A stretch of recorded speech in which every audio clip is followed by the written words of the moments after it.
What are you guys all doing here? Pilot training. Like pilot training? Yeah. Are you guys? Where are you guys from? China. China. How long have you been here? Almost around 500 days. Yeah. 500 days. Oh my gosh. Yeah. Is it just for like civilian training, or are you with the? No, for the airlines. 500 days. Holy man. Well, we were interviewed with this school. They were telling us around 15 months or 18 months. Yeah. But right now, I've already been around 500 days. 500 days. And we have a group of students that going back home.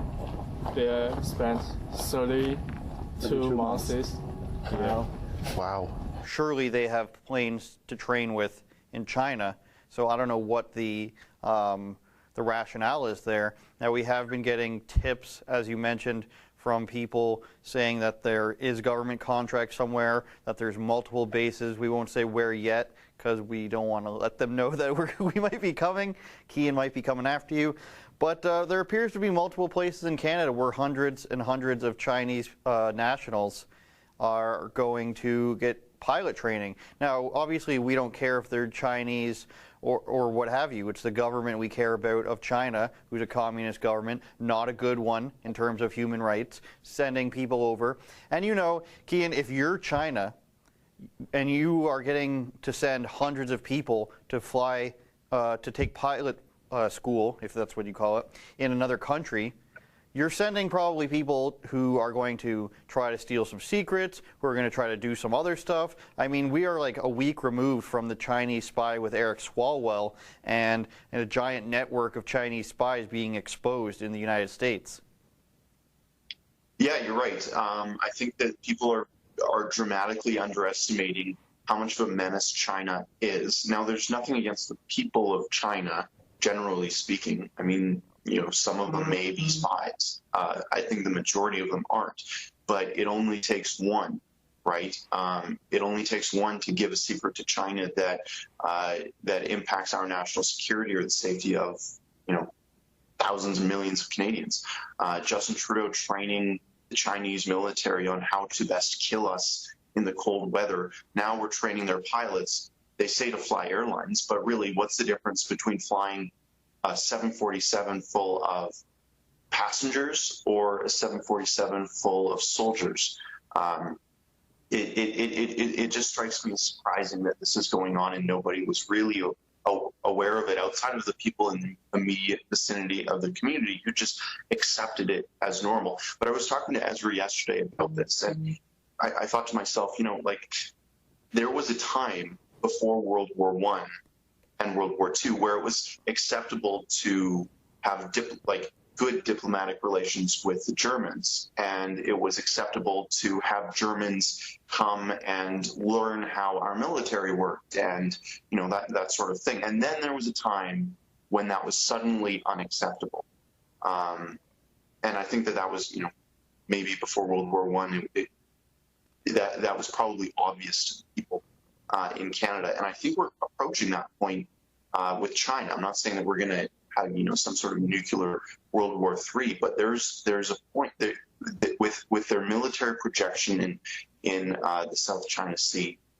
I just think that it's surprising at this point that we're still allowing them to run all over us and use our facilities and use us to train them in a way that is just a threat, an obvious threat to our national security. I mean, there are people who are complaining, saying, oh, what's the problem with having Chinese soldiers over here? Well, do you want North Korea here? Do you want Russia here? There are some people who are, whether you want to believe in this one world fantasy, which I know a lot of people do, there are people who are enemies, unfortunately. And I think the closest you can get to having people who are over, who are allies, who you probably don't want here, is Saudi Arabia. Now, referring back to the ChinaFiles.com, if you haven't seen that, go watch those. They stopped the exercise from happening. Trudeau government wanted to continue. They complained, they cried as they would. But they still did have officers observing things and doing classes. Now, I saw one of the pictures that Ezra Levant retweeted from the Canadian Army in 2017, where they're posing with the Chinese officer and he's getting an award, or he's giving them an award, whichever it is.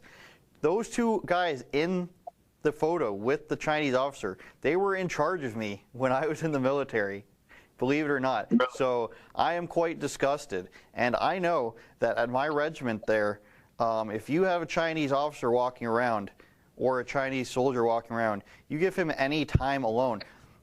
Let me just, without revealing too much, let me just say that it wouldn't be too hard or too difficult for a person to snap photos, to go around and see what's going on. Maybe, like, think of the stuff that James Bond would do, except much less security watching him.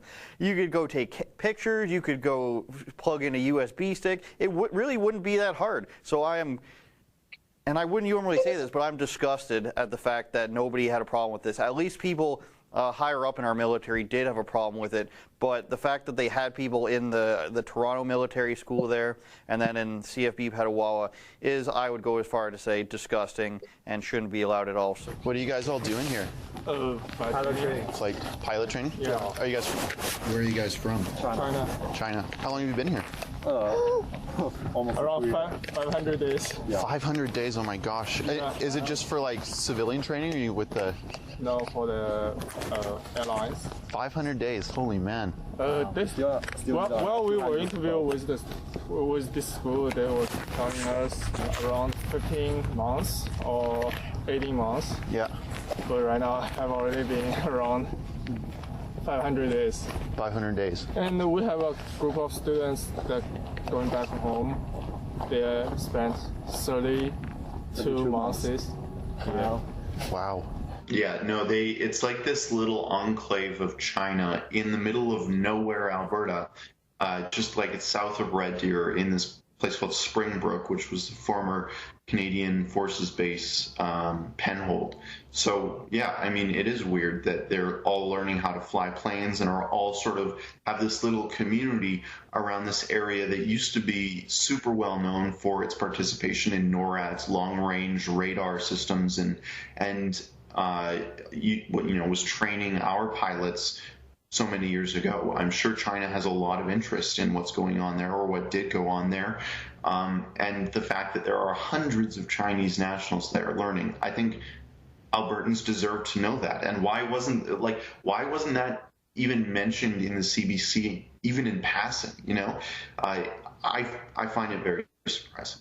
I assume that their counter argument would be, oh, they were just trying to make money. A Chinese company offers you $100,000 to train your people, and you're like, okay, it's not my job to make sure they're up to no good, but it is the government's job to make sure that Chinese companies are often quite shady, is my point here. So you can't just expect it to be all honky-dory. Now, one of the criticisms I also saw about the Chinese troops training in Canada was that they have winter there, they have more mountains than us probably, why would they need to come here? What some people do not understand is the training they have is most likely very poor. Not that they have poor equipment, because they have the money to spend it. I mean, their jets are going to be worse than America's jets. All that sort of stuff is going to be worse. But the training is something that they might not have got. And particularly winter survival training is something that Canada's been doing for, I don't know, probably like 60, 70 years at this point. And also things like formations, making leaps and bounds, stuff that people learned during the Cold War when they were training to fight Russia is stuff that Chinese military might not necessarily know. And when they're getting into these conflicts in mountain zones with India or whomever else, maybe Korea in the future, this is stuff that they're going to want to know. And it's no secret that China likes to steal military secrets. Oh, hi friends. What you just saw there is a clip from our Rebel News daily live stream show.